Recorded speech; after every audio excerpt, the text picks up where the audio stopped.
साम्राज्य, सामान्यांचा असामान्य आवाज।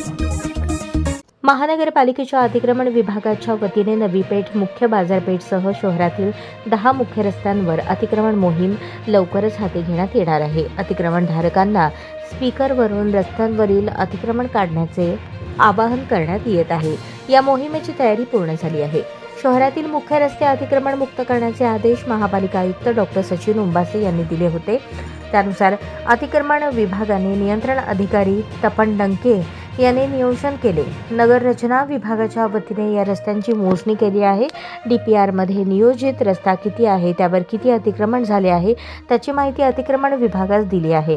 नकाशे देखील दिले आहेत। त्यानुसार अतिक्रमण विभाग आणि नगर रचना विभागाने संयुक्त मोहीम हाती घेतली जाणार आहे। पहिल्या टप्प्यात जनता बँक ते मोबाईल गल्ली, जुने विठ्ठल मंदिर परिसर, दत्त चौक ते सिद्धेश्वर मंदिर परिसर, मेकॅनिक चौक ते नवी पेठ या रस्त्यांवर कारवाई होणार आहे। त्यानंतर विजापूर वेस ते बेगमपेठ पोलीस चौकी, जुळे सोलापुरातील भारती विद्यापीठ ते डीमार्ट चौक या रस्त्यावर कारवाई होणार आहे।